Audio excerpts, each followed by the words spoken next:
শরিকদের ৪০ আসনে ছাড় দিতে চায় বিএনপি। চলছে দর কষাকষি, সমঝোতা হলেও বিদ্রোহী প্রার্থীদের ঠেকানো নিয়ে দুশ্চিন্তা। আর এমনও হতে পারে কতগুলো আসনে ওপেন থাকবে যেখানে উভয় দলেরই প্রার্থীরা নির্বাচন করতে পারবেন। যখন শরিক দিনে চলতে হবে তখন আপনি বড় অংশীজন হিসাবে বড় স্যাক্রিফাইসটা তো অবশ্যই বিএনপিকে করতে হবে। পরস্পরের বোঝাপড়ার আগেই কিন্তু এই কাজটা হয়েছে, সুতরাং বোঝাপড়ার পরে কি হবে সেটা তো আপনারা লক্ষ্য করবেন, দেখবেনও আশা করছি। নির্বাচনের বৈধতা ও জুলাই সনদের ভিত্তি পেতে আগে গণভোট হতে হবে দাবি জামায়াত আমিরের। ভোটে অংশ নেওয়ার সুযোগ নেই আওয়ামী লীগের। তত্ত্বাবধায়ক সরকার পুনর্বহালের আপিলে ৮ম দিনের শুনানি চলছে হাইকোর্টে। আশুলিয়ায় মরদেহ পোড়ানো মামলায় ১৭তম দিনের সাক্ষ্য গ্রহণ আজ। বেসরকারি ফলাফলে নিউ ইয়র্ক সিটির প্রথম মুসলিম মেয়র জোহরান মামদানি পেয়েছেন ৫০% বেশি ভোট। ভার্জিনিয়া আর নিউ জার্সির নির্বাচনেও ডেমোক্র্যাটদের বড় জয়।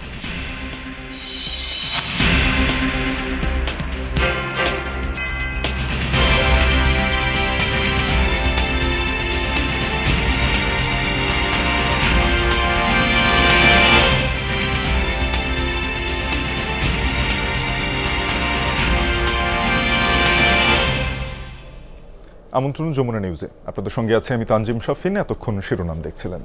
বিএনপির ফাঁকা রাখা ৬৩ আসন নিয়ে দর কষাকষিতে শরিকরা। প্রকাশ্যে বেশি আসনের দাবি জানালেও পর্দার আড়ালে কেউ একটি কেউ বা দুটি আসন নিয়ে সমঝোতার চেষ্টা করছেন। মিত্রদের জন্য আসন সমঝোতার পাশাপাশি উন্মুক্ত রাখা হবে ধানের শীষের বিপক্ষে নির্বাচন করার সুযোগও। জাতীয় সরকারের আগেই রাজপথের সহযোদ্ধাদের ভোটের মাঠে বিএনপি যথাযথ মূল্যায়ন করবে বলে বিশ্বাস যুগপৎ নেতাদের। তবুও তাদের ভাবিয়ে তুলছে একাধিক আসনে বিএনপি নেতাদের স্বতন্ত্র নির্বাচন করার ঘোষণা।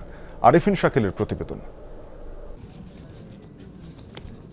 বিএনপির সিদ্ধান্ত আর অবস্থানের প্রতি অকণ্ঠ সমর্থন জানিয়ে দীর্ঘদিনের রাজপথের সংগ্রামে যুগপৎ আন্দোলনে ছিল প্রায় ৩০-এর অধিক দল।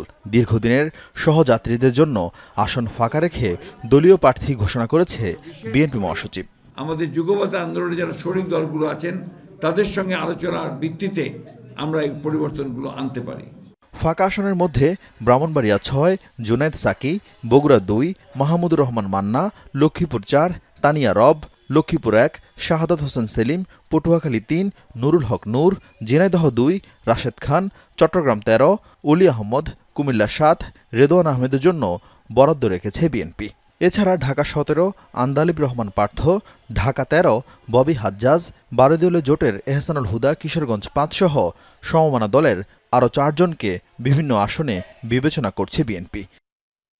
ধর্মভিত্তিক দলগুলোর মধ্যে এবার বিএনপি সবচেয়ে বেশি গুরুত্ব দিচ্ছে দেওবন্দ অনুসারী হেফাজত ঘনিষ্ঠ জমিয়তে ওলামা ইসলামকে। জোট সঙ্গীদের জন্য প্রত্যাহার হতে পারে মুন্সিগঞ্জ ১, কুষ্টিয়া ২ ও ঢাকা ১২ আসন থেকে বিএনপির দলীয় মনোনয়ন। এছাড়া এনসিপির সাথে সমঝোতা হলে ৫টি আসন ছাড়তে পারে বিএনপি। ঢাকা ৭, ১০ ও ১৮ আসনও যুগপৎ শরিকদের জন্য ছাড় দেওয়ার চিন্তা আছে বিএনপিতে। এর পাশাপাশি নেজামে ইসলামী সহ সামাজিকভাবে গুরুত্বপূর্ণ কয়েকজনের জন্য আসন ছাড়ের সিদ্ধান্ত আছে বিএনপিতে। তবে সেই সংখ্যাটা ৪০-এর বেশি হবে না বলে জানিয়েছেন বিএনপি নেতারা। ফাঁকা থাকা ৬৩ আসনের মধ্যে বেশি কোন্দল থাকা আসন উন্মুক্ত রাখা সহ বাকিগুলোতে সিদ্ধান্ত আসবে মনোনয়ন দাখিলের সময়। শর্ট লিস্ট নিয়ে বিএনপির সঙ্গে আলোচনা করব। মঞ্চের শীর্ষ নেতা তো বটেই, এর বাইরেও তো মঞ্চের গুরুত্বপূর্ণ নেতৃবৃন্দ আছেন, সংগঠক আছেন, যারা আগে নির্বাচন করেছেন। যখন শরিক দিনে চলতে হবে তখন আপনি বড় অংশীজন হিসাবে বড় স্যাক্রিফাইসটা তো অবশ্যই বিএনপিকে করতে হবে। আর এমনও হতে পারে কতগুলো আসনে ওপেন থাকবে যেখানে উভয় দলেরই প্রার্থীরা নির্বাচন করতে পারবেন। তো সেইভাবে আমরা পদ্ধতিগতভাবে বিষয়টিকে এগিয়ে নিয়ে যাওয়ার চিন্তা করছি। আসন সমঝোতা হলেও শরিকদের জন্য বড় মাথা ব্যথা বিএনপির বিদ্রোহী প্রার্থী ঠেকানো। এরই মধ্যে মনোনয়ন বঞ্চিত হওয়ার আশঙ্কায় কেউ কেউ স্বতন্ত্র প্রার্থী হওয়ার ঘোষণা দিয়েছেন। পরস্পরের বোঝাপড়ার আগেই কিন্তু এই কাজটা হয়েছে, সুতরাং বোঝাপড়ার পরে কি হবে সেটা তো আপনারা লক্ষ্য করবেন, দেখবেনও আশা করছি। বিএনপি এই নোংরা কোনো রাজনৈতিক সংস্কৃতি অনুসরণ করবে না, এটা নিশ্চয়ই আমরা আশা করব। চলতি মাসের দ্বিতীয় সপ্তাহ থেকে শরিকদের সঙ্গে বিএনপির আসন সমঝোতার বৈঠক শুরু হবে বলে জানিয়েছেন নেতারা। Arifin Shakil, Jamuna news, Dhaka. BNP chairperson Khaleda জিয়াকে ফেনীতে দলীয় প্রার্থী হিসেবে ঘোষণার পর উচ্ছ্বাসে মেতেছেন নেতাকর্মীরা। ফেনী 1 আসনে খালেদা জিয়া, ফেনী 3 আসনে আব্দুল আউয়াল মিন্টুকে প্রার্থী ঘোষণার পর উজ্জীবিত তারা। তবে ফেনী 2 আসনে জয়নাল আবেদিনকে প্রার্থী ঘোষণা নিয়ে মতবিরোধ জেলার নেতাকর্মীদের মধ্যে। ফুলগাজী পরশুরাম ছাগলনাইয়া নিয়ে গঠিত ফেনী 1 আসন। এই আসন থেকে খালেদা জিয়া 5 বার সংসদ সদস্য নির্বাচিত হয়েছেন। এবারও তাকে এই আসন থেকে প্রার্থী ঘোষণার পরপরেই আনন্দ মিছিল ও মিষ্টি বিতরণ করেছেন নেতাকর্মীরা। বেগম জিয়া শুধু আমাদের নেত্রী না, পুরা সারা বাংলাদেশের জাতীয় নেত্রী। সেই হিসাবে আমাদের নেত্রী অনেক কষ্ট করেছে। খালেদা জিয়ার সঙ্গে আছি, বহুত মামলা খেয়েছি, বহুত কোর্টে হাজিরা দিয়েছি, তারপর দলকে ছাড়ি নাই। আমরা খালেদা জিয়াকে ফিরে আমাদের ফুলগাজী জনগণ, ফুলগাজী 1 আসনের জনগণ সবাই ধন্য। ফেনী 2 আসনে প্রার্থী ঘোষণা করা হয়েছে সাবেক এমপি জয়নাল আবেদিন ভিপি জয়নালকে। ফেনী সদরের এই আসনের চিত্র ভিন্ন। 2 আসনটাতে এখন একটা শ্মশানঘাট হয়ে আছে। ফেনী 2-তে রিভিউ করাটা সবচেয়ে বেশি ভালো হবে। আর যাকে ফেনী 2-তে নমিনেশন দিয়েছে উনি এই দিবস 26শে মার্চ, 16 ডিসেম্বর এবং 21শে ফেব্রুয়ারি ছাড়া ফেনীতে আসেন না। আমার যোগ্যতা, দীর্ঘ রাজনীতি অভিজ্ঞতা, এটা নিয়ে নমিনেশন চাওয়ার অধিকার আমার আছে। ইনশাআল্লাহ আমার দৃঢ় বিশ্বাস সেটা ফলপ্রসূ হবে। ফেনী 3 আসনে দলের টিকিট পেয়েছেন বিএনপির vice chairman Abdul Awal Mintu. Heavyweight প্রার্থী হওয়ায় উচ্ছ্বসিত নেতাকর্মীরা। ফেনীর জনগণ এই যে দলের নমিনেশন দিয়েছে তাকে বিপুল ভোটে জয়যুক্ত করবে এই আশা ব্যক্ত রাখি। যে মনের আশা, সে মনের আশা পূর্ণ হয়েছে এবং কি আমরা সাধারণ জনগণ ধানের শীষে ভোট দিয়ে যোগ্য নেতাদেরকে নির্বাচিত করতে চাই। আরিফুর রহমান, যমুনা নিউজ, ফেনী। নির্বাচনের বৈধতা ও জুলাই সনদের ভিত্তি পেতে আগে গণভোট হতে হবে এমন দাবি জানিয়েছেন জামায়াতের আমির ডাক্তার শফিকুর রহমান। ভোটে আওয়ামী লীগের অংশ নেওয়ার সুযোগ নেই বলে মন্তব্য করেন তিনি। সকালে সিলেট ওসমানী আন্তর্জাতিক বিমানবন্দরে গণমাধ্যম কর্মীদের নানা প্রশ্নের জবাবে সব কথা বলেন ডাক্তার শফিকুর রহমান। জানান, আগামী নির্বাচন ফেব্রুয়ারিতে না হলে নানা বিশৃঙ্খলা হওয়ার সুযোগ তৈরি হবে। নির্বাচন আয়োজনের বৈধতা ও জুলাই সনদের আইনি ভিত্তির জন্য আগে গণভোটের আয়োজনের আহ্বান জানান তিনি। আওয়ামী লীগের নির্বাচনে অংশ নেওয়ার সুযোগ নেই মন্তব্য করে জামায়াতের আমির বলেন, দলটি কখনোই নির্বাচনমুখী ছিল না। তৃতীয় মেয়াদে জামায়াতের আমির নির্বাচিত হওয়ার পর 2 দিনের সফরে নিজ এলাকা সিলেটে যান ডাক্তার শফিকুর রহমান। বিমানবন্দরে তাকে স্বাগত জানাতে ভিড় করেন নেতাকর্মীরা।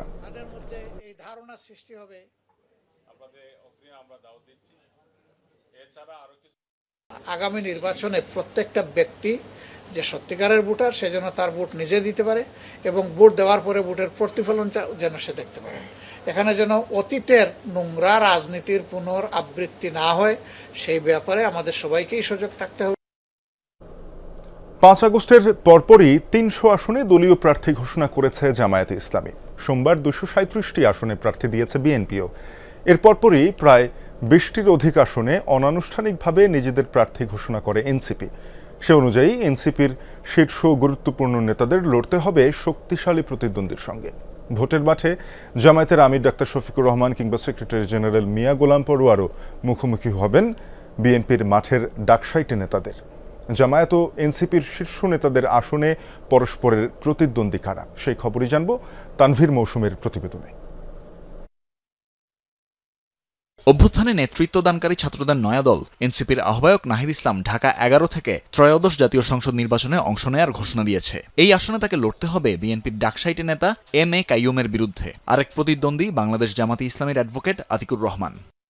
ত্রয়োদশ সংসদ নির্বাচনে পঞ্চগড় 1 সংসদীয় আসনে এনসিপির প্রার্থী দলটির উত্তরাঞ্চলের মুখ্য সংগঠক সার্জিস আলম। এই আসনে তার মূল প্রতিদ্বন্দ্বী বিএনপির প্রার্থী ব্যারিস্টার মোহাম্মদ নওশাদ জমির। নওশাদের বাবা কয়েকবারের সংসদ সদস্য সাবেক স্পিকার ব্যারিস্টার জমির উদ্দিন সরকার।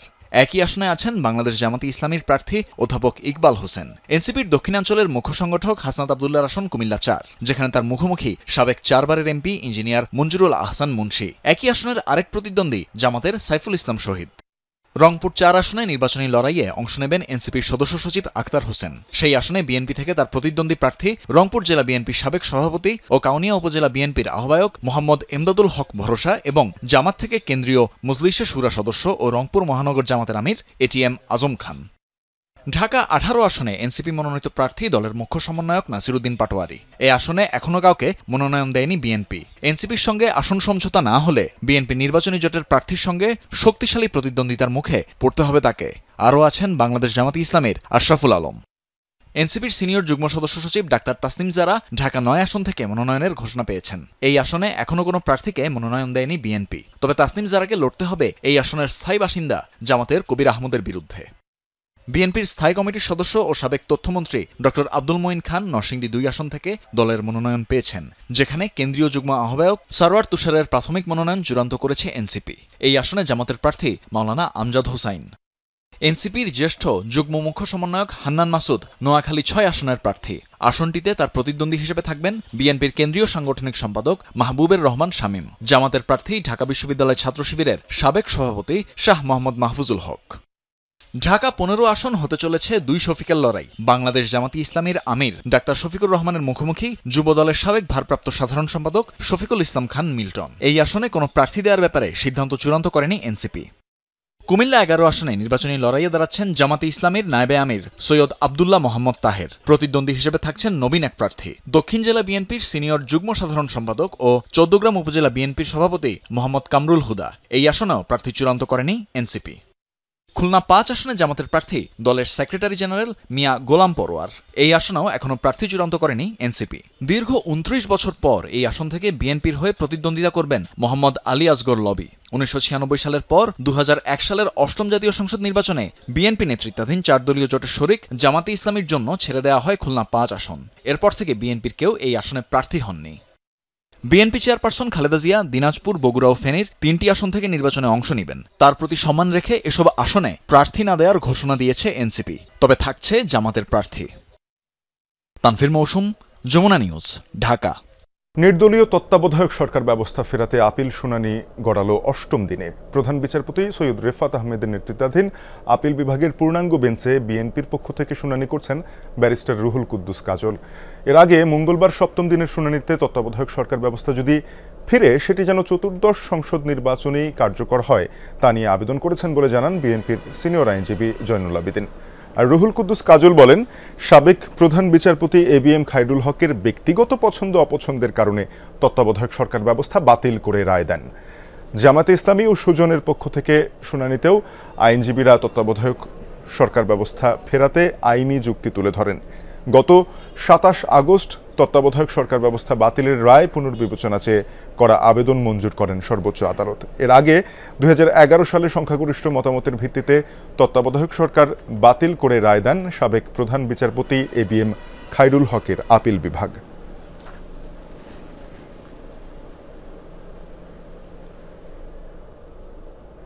এ বিষয়ে আরও জানাতে হাইকোর্ট থেকে যোগ দিচ্ছেন সহকর্মী রাব্বি হোসেন। রাব্বি, তত্ত্বাবধায়ক সরকার পুনর্বহালের শুনানির আজকের কার্যক্রম নিয়ে আমাদেরকে বিস্তারিত জানাবেন। শাফির, তার আগে একটু বলে রাখি যে 2011 সালে তত্ত্বাবধায়ক সরকার ব্যবস্থা বাতিল করে রায় দিয়েছিলেন সাবেক প্রধান বিচারপতি এবিএম খায়রুল হক এবং সেই রায়টি তার পছন্দ অনুযায়ী দেওয়া হয়েছিল বলে গতকালকের শুনানিতে বিএনপির আইনজীবীরা জানিয়েছেন এবং আজকে মূলত এই শুনানিটি আপিল শুনানিটির 8ম দিন। আজকেও বিএনপির আইনজীবীরা শুনানি করছেন। আজকে শুনানি করছেন ব্যারিস্টার রুহুল কুদ্দুস কাজল।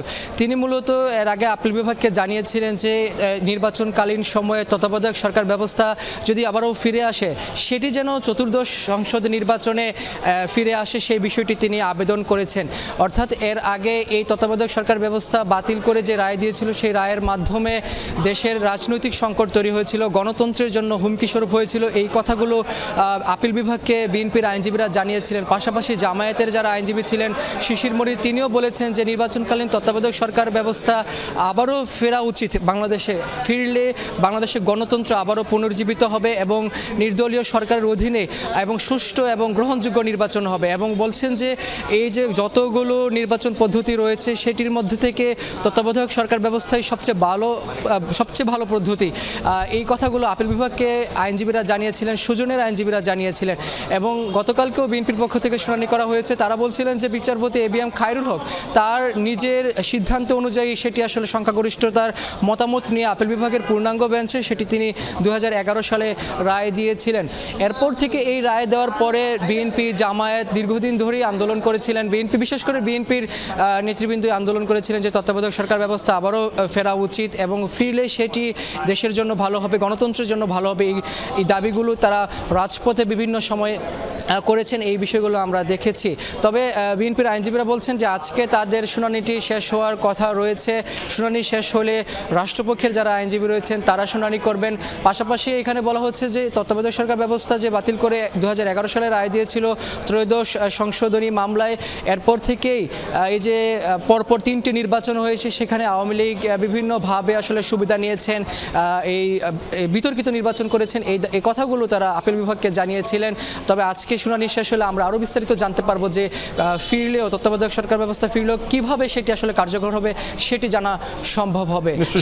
যেসব যুক্তিতর্ক বিএনপি পক্ষের আইনজীবীরা তুলে ধরেছেন সেগুলো আমাদেরকে জানাবেন। রাবি, আপনাকে ধন্যবাদ। জুলাই আগস্ট আন্দোলন আশুলিয়ায় 6 জনকে পোড়ানো সহ 7 জনকে হত্যার মানবতাবিরোধী অপরাধের মামলায় 17তম দিনের সাক্ষ্য গ্রহণ আজ। আন্তর্জাতিক অপরাধ ট্রাইব্যুনাল 2 এর চেয়ারম্যান বিচারপতি নজরুল ইসলাম চৌধুরীর নেতৃত্বাধীন 3 সদস্যের বিচারিক প্যানেলে সাক্ষ্য গ্রহণ হওয়ার কথা রয়েছে।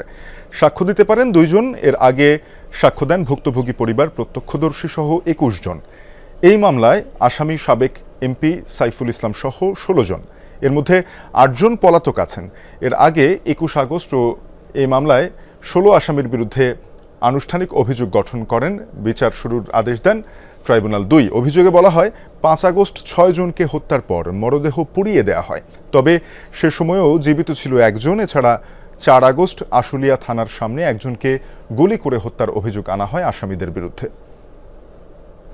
ঢাকা বিশ্ববিদ্যালয়ে বহিরাগত ভবঘুরে আর অবৈধ দোকান উচ্ছেদ অভিযান নিয়ে চলছে বিভিন্ন পক্ষের বাকযুদ্ধ। উচ্ছেদ অভিযান চালাতে গিয়ে একদিকে ডাকসু নেতারা অমানবিক আচরণ করছেন, এই অভিযোগ যেমন আছে তেমনই আছে নিরাপদ ক্যাম্পাস তৈরিতে বাধা দেওয়ার পাল্টা অভিযোগও। তবে উচ্ছেদের শিকার হওয়াদের প্রতি আরও মানবিক হওয়ার জোর দিচ্ছেন অন্যান্য ছাত্রনেতারা। সুমাইয়া ঐশীর রিপোর্ট, ক্যামেরায় ছিলেন রানা হোসেন। এ নিয়ে আমরা প্রতিবেদনটি দেখব। তার আগে তত্ত্বাবধায়ক সরকার ব্যবস্থা নিয়ে বিএনপি পক্ষের আইনজীবীদের ব্রিফিং চলছে, আমরা সরাসরি সেখান থেকে ঘুরে আসতে চাই। সার্টিফিকেট দেওয়া বলি যে একটা সাংবিধানিক প্রশ্ন জড়িত এবং সাংবিধানিক ব্যাখ্যার প্রয়োজন, সে কারণে সুপ্রিম কোর্টের আপিল বিভাগে আপিল আকারে এটি শুনানি হয়। তৎকালীন প্রধান বিচারপতি এবিএম খায়রুল হক, ওনার নেতৃত্বে 7 সদস্যের বেঞ্চ এই মামলাটি শুনানি করেন এবং বিচারপতি এবিএম খায়রুল হক সহ 4 জন বিচারপতি নির্দলীয় তত্ত্বাবধায়ক সরকার ব্যবস্থা সংবিধানে যে সংশোধনী করা হয়েছিল সেটিকে বাতিল ঘোষণা করেন। আর 3 জন বিচারপতি বলেন যে না, নির্দলীয় তত্ত্বাবধায়ক সরকার ব্যবস্থা বাংলাদেশের সংবিধানের যে মৌলিক কাঠামো এটাকে ভঙ্গ করে না, অর্থাৎ বাংলাদেশের গণতন্ত্রকে এগিয়ে নিয়ে যাওয়ার জন্যে, গণতন্ত্রের বিকাশের জন্যে নির্দলীয় তত্ত্বাবধায়ক সরকার ব্যবস্থার মাধ্যমে মানুষের ভোটাধিকার যে সুনিশ্চিত করা হয়েছে সেটাকে বরং শক্তিশালী করে। কিন্তু তা সত্ত্বেও যেহেতু আমাদের বাংলাদেশের বিদ্যমান সুপ্রিম কোর্টের বিধি এবং আইন মোতাবেক সংখ্যাগরিষ্ঠের ভিত্তিতে রায় নির্ধারিত হয়, সুতরাং 4 জন বিচারপতি জনাব এবিএম খায়রুল হকের নেতৃত্বাধীন যাদের সেটাই রায়। আর বাকি যে 3 জন তারা বলেছিলেন যে তত্ত্বাবধায়ক সরকার ব্যবস্থা আমাদের সংবিধানে রাখা দরকার, সেটি আসলে রায়ের অংশ হিসেবে যায় না, কারণ তারা হচ্ছে সংখ্যালঘিষ্ঠ ভিউ, আমরা ইংরেজিতে বলি মাইনরিটি ভিউ। দীর্ঘদিন পরে এই রায়টির বিরুদ্ধে বিএনপির পক্ষ থেকে বিএনপি মহাসচিব জনাব মির্জা ফখরুল ইসলাম আলমগীর, সুজনের পক্ষে জনাব বদুল আলম মজুমদার এবং জামাত সহ আরও কয়েকজন সংগঠনের পক্ষ থেকে আপিল দায়ের করা হয়েছে। আজকে বিএনপির পক্ষ থেকে যে আপিল দায়ের করা হয়েছিল, আপিল দায়ের বলতে আমরা রিভিউ পিটিশন করেছিলাম পুনর্বিবেচনা, সেখান থেকে লিভ গ্রান্টিংয়ের পরে আপিল শুনানি হচ্ছে। আমি দ্বিতীয় দিনের মতো আমার যে যুক্তিতর্ক উপস্থাপন সে বিষয়টি আদালতের সামনে আমি শেষ করেছি এবং এই শেষের মাধ্যমে বিএনপির পক্ষ থেকে প্রাথমিকভাবে এবং আপিলকারীদের পক্ষ থেকে প্রাথমিকভাবে এই মামলার শুনানি শেষ হয়েছে। তবে আমি আদালতকে বলেছি যে আমার গত 2 দিনে দেওয়া যে সমস্ত যুক্তিতর্ক উপস্থাপন করেছি, নজির উপস্থাপন করেছি, মতামত দিয়েছি, সে বিষয়ে যদি আদালতের কোনো প্রশ্ন থাকে আমার কাছে জানার জন্য আমি আদালতের শুনানির সময় উপস্থিত থাকব, তারা এটি আমাকে জিজ্ঞেস করতে পারেন। একইভাবে অন্যান্য যারা লয়ার ছিলেন তাদের ক্ষেত্রে সেটি প্রযোজ্য হবে। আদালত বলেছেন আজ দুপুর 12টায় রাষ্ট্রপক্ষে অ্যাটর্নি জেনারেলকে শুনবেন এবং রাষ্ট্রপক্ষের শুনানির পরেই এই মামলার শুনানি শেষ হবে। আজকে আমি আদালতকে যে কথাটাই বলেছি, একটা তুলনামূলক বিচার করেছি যে নির্দলীয় তত্ত্বাবধায়ক সরকার ব্যবস্থার পরিপ্রেক্ষিতে বাংলাদেশের সংবিধানে থাকার কারণে 1996 সালে, 2001 সালে এবং অনিয়মিতভাবে হলেও 2008 সালে মানুষ ভোট দিতে পেরেছে। আর সংবিধানে এ কথা অন্তর্ভুক্ত না থাকলেও রাজনৈতিক সমঝোতার ভিত্তিতে তত্ত্বাবধায়ক সরকার, যেটা বিচারপতি শাহাবুদ্দিন সাহেবের নেতৃত্বে গঠিত হয়েছিল, 1991 সালেও মানুষ বাংলাদেশে ফ্রি ফেয়ার ইলেকশন হয়েছে। আর আমি আদালতকে আজকে সুস্পষ্টভাবে বলেছি, সাংবাদিক বন্ধুরা আপনারা যারা উপস্থিত ছিলেন তারা প্রত্যেকেই শুনেছেন যে 2008 সালের পরে বাংলাদেশের মানুষ আর ভোট দিতে পারে নাই। তত্ত্বাবধায়ক সরকার ব্যবস্থা পুনর্বহলের আপিল শুনানিতে যুক্তিতর্ক উপস্থাপন শেষে কথা বলছিলেন ব্যারিস্টার রুহুল কুদ্দুস কাজল। আমরা সরাসরি যুক্ত হয়ে শুনছিলাম সেখানে।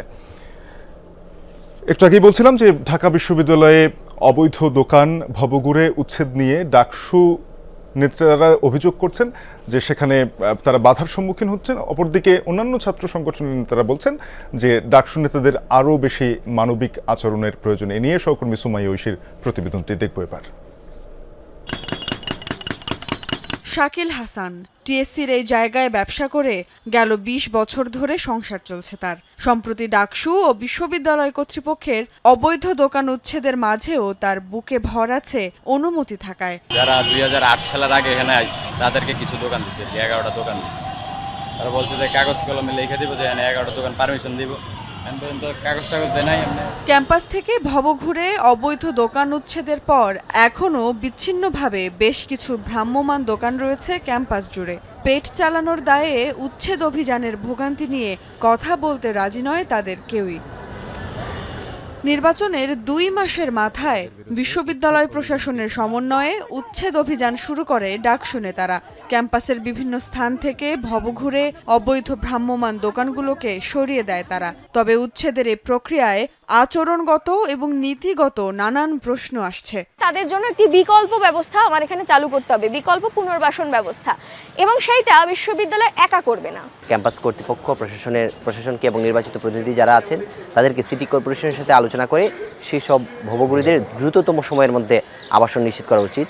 ডাকসু নেতাদের দাবি, পুনর্বাসনের প্রস্তাব দেয়া হলেও মানতে নারাজ আস্তানা গেড়ে বসা এসব ভবঘুরেরা। আমরা অভিযান পরিচালনা করার আগে আমরা মিনিস্ট্রিগুলোর সাথে বসছি, বিভিন্ন এনজিওর সাথে বসছি, আমরা বসে তারপর অভিযানে গিয়েছি। এমনও হয়েছে আমরা কাউকে কাউকে অ্যাপ্রোচ করেছে যে আপনাদেরকে আমরা সমাজ কল্যাণ মন্ত্রণালয়ের আন্ডারে বা অন্য কোনো মিনিস্ট্রির আন্ডারে বা এনজিও আন্ডারে যে পুনর্বাসন প্রকল্প সেখানে পাঠাবো, আপনারা যাবেন কিনা। তারা সেখানে যাবে না, তারা এখানেই থাকবে। এদিকে প্রশাসনের বক্তব্য, একের পর এক নোটিশ, এমনকি মুচিলেখা নিয়েও সরানো যাচ্ছিল না এসব ভবঘুরে আর মাদকাসক্তদের। উল্টে চরম নিরাপত্তাহীনতার কারণ হয়ে দাঁড়িয়েছিল তারা। উলঙ্গ ভবঘুরের ছবি বিকৃতভাবে হলের দিকে মুখ করে দাঁড়িয়ে আছে, তার অবৈধ, এটা মাথায় রাখতে হবে। এদের মধ্যে অনেকের মুচলেখা দেওয়া আছে আমি আর আসবো না। তো তিনি যদি স্বেচ্ছায় না যান তাহলে তাকে জোর করে বের করে দিতে হবে। উচ্ছেদ করতে গিয়ে ভ্রাম্যমাণ ব্যবসায়ীদের মারধর এবং অমানবিক আচরণের অভিযোগ রয়েছে। ছাত্র নেতাদের অভিযোগ, এমন আচরণ দুঃখজনক। তবে সে অভিযোগ বরাবরই অস্বীকার করে আসছে ডাকসু নেতারা। ঢাকা বিশ্ববিদ্যালয়ের মেট্রো স্টেশনের এই জায়গাটা এখন যেমনটা দেখছেন এমন স্বচ্ছ এবং পরিচ্ছন্ন শিক্ষাঙ্গনই কাম্য। তবে বাংলাদেশের আর্থসামাজিক ব্যবস্থার কথা চিন্তা করে পুরো বিষয়টিকে আরও মানবিকতার সঙ্গে বিবেচনা করার আহ্বান সবার। সুমাইয়া ঐশী, যমুনা নিউজ, ঢাকা। বান্দরবানে কঠিন চিবরদান উৎসবের অংশ হিসেবে মহাপিণ্ডদান অনুষ্ঠিত হয়েছে। এর মধ্য দিয়ে শেষ হয়েছে চিবরদান উৎসবের আনুষ্ঠানিকতা। সকালে বান্দরবানের রাজগুরু বৌদ্ধবিহারে সমবেত হন ভক্ত অনুরাগীরা। এরপর একসাথে মহাপিণ্ডচারণে বের হন। বৌদ্ধ ভিক্ষুরা পুরো শহর প্রদক্ষিণ করেন। মারমা, বড়ুয়া, চাকমা, বাঙালি সহ সকল সম্প্রদায়ের ভক্ত ও দায়ক দায়িকারা এতে অংশ নেন। পুণ্য লাভের আশায় শুকনো দান সামগ্রী উৎসর্গ করেন তারা। বিকেলে বৌদ্ধ ধর্মাবলম্বী দায়ক দায়িকা, ভক্তরা সহ 3 পার্বত্য জেলার অসংখ্য বৌদ্ধ ভিক্ষুদের সমন্বয়ে শিল গ্রহণ, ধর্মদেশনা ও হাজার প্রদীপ প্রজ্বলন অনুষ্ঠান আয়োজন হবে। নিউ ইয়র্কের মেয়র নির্বাচনে বেসরকারি ফলাফলে জয়লাভ করেছেন ডেমোক্র্যাট ও মুসলিম প্রার্থী জোহরান মামদানি। পেয়েছেন রেকর্ড সংখ্যক ভোট। আগাম ভোট সহ রেকর্ড 20 লাখেরও বেশি বাসিন্দা ভোট দেন এবারের নির্বাচনে, যা 3 দশকের মধ্যে সর্বোচ্চ। কুইন্সের ভোট কেন্দ্রে ভোট দেন জোহরান মামদানি। ম্যানহাটনে ভোটাধিকার প্রয়োগ করেন নিকটতম প্রতিদ্বন্দ্বী ও স্বতন্ত্র প্রার্থী অ্যান্ড্রু কোমো।